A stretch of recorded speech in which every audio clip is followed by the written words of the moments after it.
Hello doctor Priyank. हाय, सुनाइए।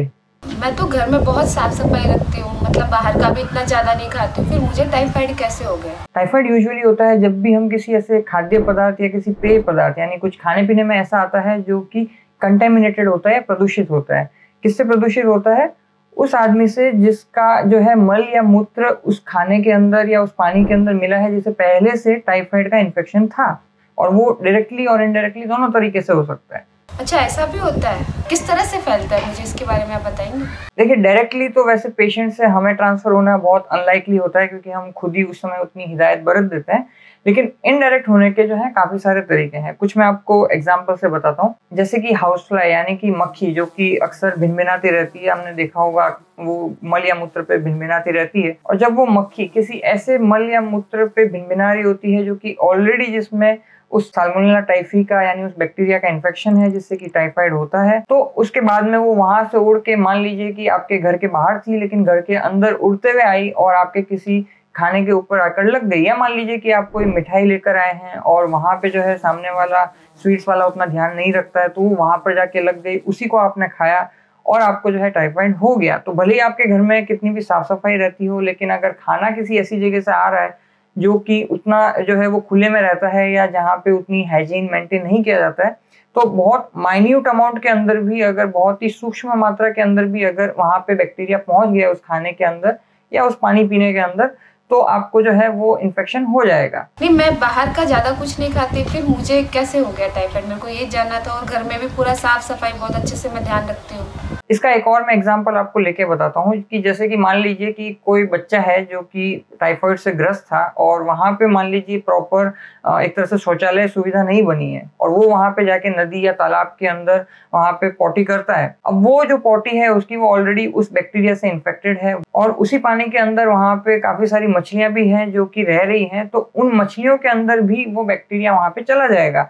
और मान के चलिए कि वहीं पे अगर आजू बाजू मछुआरे भी हैं जो कि वो एक तरह से फिशिंग करते हैं और सेल करते हैं, तो बेसिकली वो उन मछलियों को लेंगे और फिर वो मार्केट के अंदर बेचेंगे। उस खाने को आप घर पे लेकर आए और उस खाने को आपने खाया और आपको जो है इन्फेक्शन हो गया। तो आप सोच कर देखिए कि मान लीजिए कहाँ पे कोई मतलब तालाब के अंदर किसी को इन्फेक्शन था, लेकिन वो आपके घर तक पहुंच गया।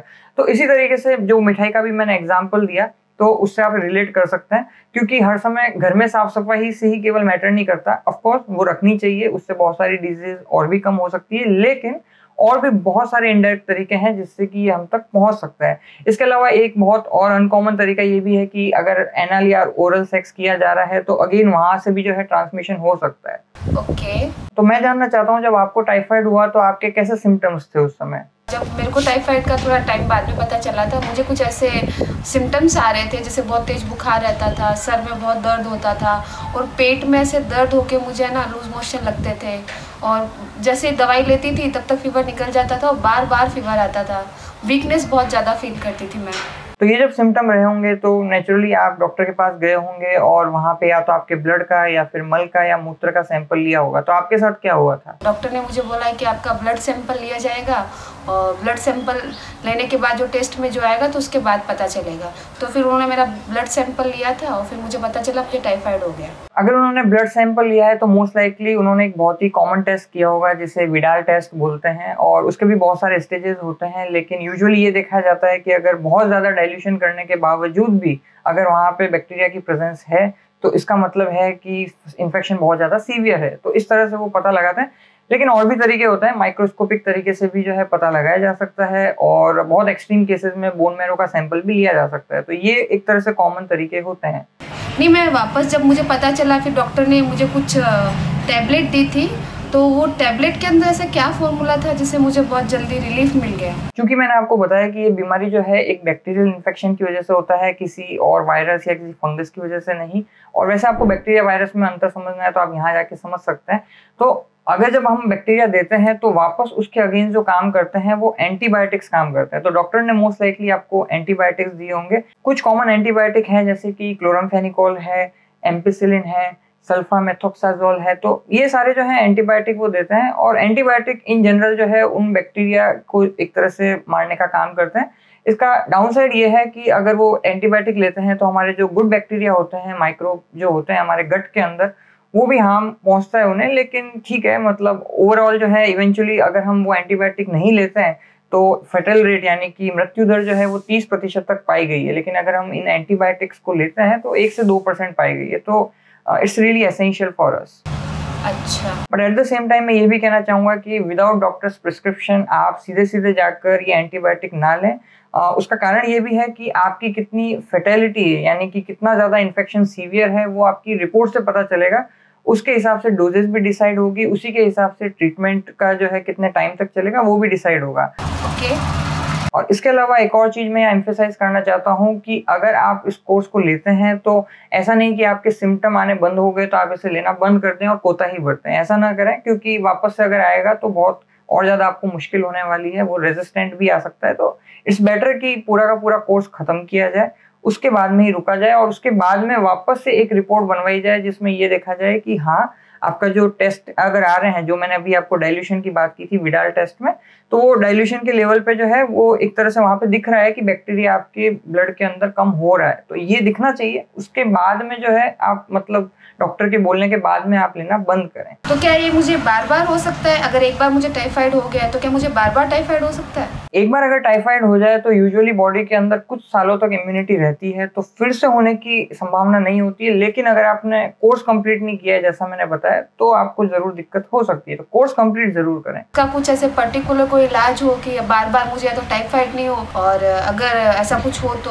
क्या सावधानी रखनी चाहिए? देखिए, कुछ लेवल तक इसे कम किया जा सकता है। वो ऐसे कि अगर आप बाहर जा रहे हैं कहीं पे, तो आपको ध्यान रहे कि आप जो भी चीज खा रहे हैं वो हाइजीनिक हो, यानी कि एकदम साफ सफाई वाली जगह से आ रही हो जितना ज्यादा पॉसिबल हो। जैसे कि पानी है तो वो आप एक तरह से बॉटल्ड वाटर पिए, कहीं भी ऐसे ना पीने लग जाएं जहाँ मक्खियां भिनभिना रही है या जहाँ पे खुला स्पेस है। और अगर मान लीजिए अगर आपको कहीं पे बॉटल नहीं मिल रही है तो उस पानी को लेके उसे गर्म करें, ताकि अगर उसके अंदर कोई भी इन्फेक्शियस मटेरियल हो, बैक्टीरिया या कुछ भी ऐसा, तो वो वहां पे ना रहें। सड़कों पे गोलगप्पे खाने में मुझे पता है बहुत मजा आता है, लेकिन वहां पे भी ध्यान रखें कि किसी तरह के स्ट्रीट फूड जो है वो अवॉइड करें, स्पेशली अगर आप बहुत ही ज्यादा उस एरिया के अंदर हैं जहाँ पे गंदगी काफी ज्यादा है। कोई भी तरह का फ्रूट या वेजिटेबल लें तो कोशिश करें कि उसको अच्छे से धो लें, और अगर उसकी पील उतार सकें यानी कि उसे छील सकें तो वो और भी बेहतर है। उस पे जो जितने भी कंटेमिनेशन होगा वो चला जाएगा। लेकिन अगर आप मान लीजिए बहुत ही ज्यादा सेंसिटिव हैं तो वैक्सीन भी लिया जा सकता है। 2 तरह से वैक्सीन आती है। एक आती है ओरल वैक्सीन और उसका नाम है TY21A वैक्सीन, और इसको जब यूजुअली लेते हैं तो 5 साल के बाद में आपको फिर से बूस्टर डोज लेना होता है। और दूसरा जो है इंजेक्टेबल वैक्सीन आती है, तो वो VI वैक्सीन के नाम से होती है और इसका यूजुअली 2 साल का बूस्टर डोज रहता है। तो इस तरह से रहता है। पर अगर आप ऐसी जगह पे जा रहे हैं जहाँ आपको पता है कि आपको इन्फेक्शन हो सकता है तो ऐसा करना चाहिए। यूजुअली ये जो इन्फेक्शन है अंडर डेवलप्ड कंट्री या डेवलपिंग कंट्रीज में होता है, यानी कि ऑब्वियसली जो साउथ ईस्ट एशिया है या फिर अफ्रीकन कंट्रीज है वहाँ पे ये ज़्यादा पाया जाता है, ना कि मतलब यूरोप या जो अमेरिका है वहाँ पे इसकी प्रिवेलेंसी इसीलिए बहुत कम होती है क्योंकि वहाँ पे ऑलरेडी इन्फेक्शन नहीं है, और जितना भी है ऑलरेडी वो लोग बहुत साफ सफाई के साथ में रहते ही हैं। तो दैट्स द रीज़न, इसलिए हमें थोड़ा कॉशियस रहना चाहिए और समय रहते इलाज के लिए सेल्फ मेडिकेशन ना करते हुए डॉक्टर के पास जाके फटाफट से जो है इलाज सही कर देना चाहिए। ज्यादा सीवियर ना होने दें, नहीं तो आपको कमजोरी वगैरह बहुत कुछ हो सकता है। और हाँ, खाना है वो ध्यान रहे कि थोड़ा लाइट रखें, क्योंकि ऑब्वियसली आपका पेट सही नहीं है तो वहाँ पे कोई सेंस नहीं बनता, बहुत ही भारी भरकम मतलब खाना खा रहे हैं। ओके, चलो थैंक यू सो मच, आपने बहुत अच्छी इन्फॉर्मेशन दी, उसके लिए धन्यवाद। Thank you. तो आज के लिए इतना ही, फिर आपसे मुलाकात होगी। जय विज्ञान।